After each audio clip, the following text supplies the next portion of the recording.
और सबसे पहले बात लेखिका भूमिका द्विवेदी की, जिन पे आरोपों पर अविमुक्तेश्वर आनंद ने कहा है कि लेखिका मठ परिवार से जुड़ी हुई थी। अविमुक्तेश्वर आनंद ये कह रहे हैं लेखन के लिए उन्हें जगह दी गई थी और वहीं उसी बात का दावा भी भूमिका द्विवेदी ने किया है। कई महीनों तक वो यहाँ पर रही हैं। अविमुक्तेश्वर आनंद ने इस बात को स्वीकारा है। जब जाने के लिए कहा तो नहीं मानी, आसानी से नहीं मानी तो कड़ाई की गई। अपनी खुन्नस निकालने के लिए आरोप लगा रही हैं लेखिका ने आलिशान मठ होने की बात कही थी और अविमुक्तेश्वर आनंद ये कह रहे हैं कि उनको जबरन जब खाली करने को कहा गया तो उन्होंने ये झूठे आरोप लगाए हैं। क्या कह रहे हैं अविमुक्तेश्वर आनंद, सुनिए। हमारे साथ इस वक्त बातचीत के लिए शंकराचार्य अविमुक्तेश्वरानंद जी जुड़े हुए हैं। स्वामी जी, आरोप पर आरोप, पहले ब्रह्मचर्य के द्वारा आरोप लगाए गए यौन शोषण के, उसकी जांच चल रही थी। इसी बीच एक लेखिका सामने आती है, वो इस मठ को लेकर बहुत सारे आरोप लगाती है कि शीश महल है, ऊपर स्विमिंग पूल है, 5 फ्लोर का ये मकान है, कई कमरे ऐसे जिनकी चाबियां नहीं रहती। इन पर आपका क्या स्पष्टीकरण है? हमने सब बता दिया है। ऐसा है कि वो हमारे मठ परिवार से जुड़ी हुई एक परिवार की बिटिया थी। उन्होंने कहा हमको काशी में रह करके लेखन कार्य करना है, उसके लिए मठ में जगह दी जाए। हम लोगों ने उनको जगह दी। 5 दिन, 10 दिन, 15 दिन, 20 दिन, महीना लगभग हो गया। फिर कहा गया कि भाई लंबे समय तक यहाँ नहीं रह सकती हैं, आप दूसरी व्यवस्था कर लीजिए। वो खाली करके जाना नहीं चाहती थी तो कड़ाई करनी पड़ी। तो कड़ाई करके उनको भेजा हम लोगों ने।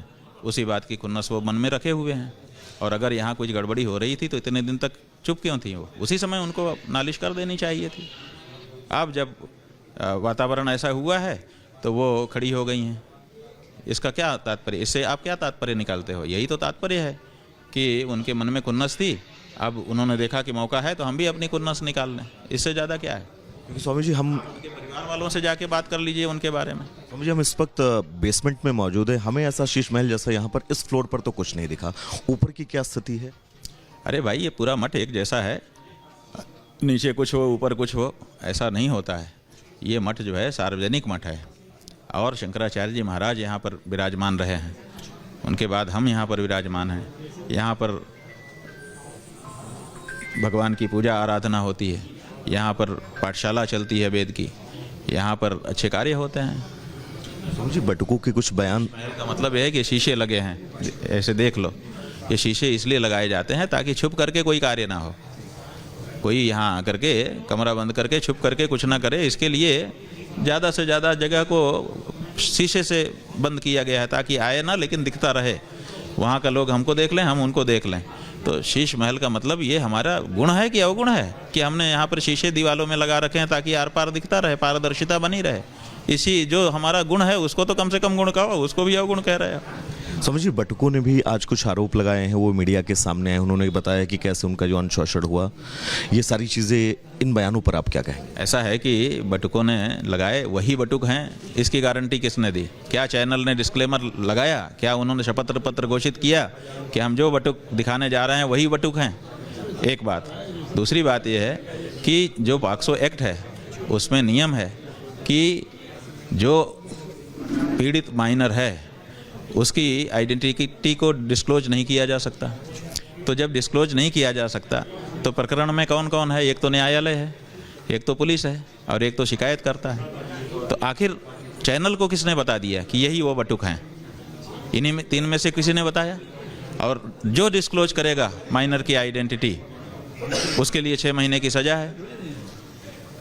तो ये सवाल है कि आखिर इनकी ये बताया किसने कि यही वो लड़के हैं जिनके साथ अन्याय हुआ है? स्वामी जी, आशुतोष ब्रह्मचारी को मैं सुन रहा था कल उनकी पीसी, उन्होंने एक जिक्र किया कि डिप्टी सीएम का जिक्र उन्होंने किया कि कोई डिप्टी सीएम है उत्तर प्रदेश का जिसने ये पूरा माहौल क्रिएट करवाया है जो कुछ माघ मेले में हुआ। एक डिप्टी सीएम है जिसने ये माहौल क्रिएट करवाया है, ये कहने वाले ये भूल जाते, की तरफ इशारा था, ये भूल जाते हैं कि एक सीएम है इस प्रदेश में जिसके कहने पे वो इतना सारा माहौल क्रिएट कर रहे हैं। दोनों बात बताएं। वो 2 बीजेपी हैं, आप अभी कह रहे थे प्रेस कॉन्फ्रेंस में। बात 2 बीजेपी इसलिए कह रहे थे कि एक बीजेपी वो है जो आज भी, जैसे पहले शुरुआती दौर में हिंदुओं पर कोई आक्रमण हो तो पीड़ित होती थी, ऐसे ही आज भी एक बीजेपी पीड़ित हो रही है। जो 2 उप मुख्यमंत्री हैं उत्तर प्रदेश में, उन्होंने तो पीड़ा व्यक्त की अपनी समय समय पर कि गलत हुआ।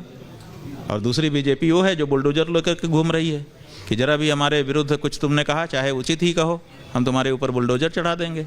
वो दूसरी बीजेपी है, नई बीजेपी।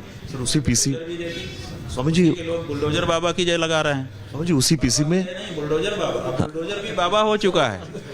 बुलडोजर भी अब बाबा हो चुका है। बताइए, उसका रंग भगवा कर देंगे, अब बुलडोजर भी बाबा हो जाएगा। स्वामी जी वीवीआईपी का भी जिक्र किया गया। स्वामी जी वीवीआईपी का जिक्र किया गया कि कई वीवीआईपी भी थे उस यौन शोषण में शामिल थे, जो प्रेस कॉन्फ्रेंस उन्होंने की थी आशुतोष ने। बात यह है कि वो क्या कहते हैं, अब इतना कुछ कह चुके कि अब उनकी किसी बात पर कोई भरोसा किसी को नहीं रह गया।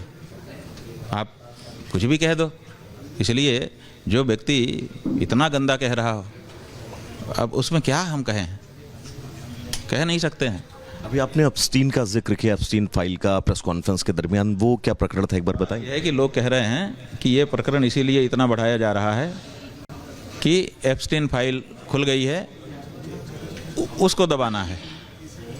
तो वही बात हमने बताई कि जनता ऐसा कह रही है। मुद्दों को डाइवर्ट किया जा रहा है, आपका कहना ये है। हाँ जी।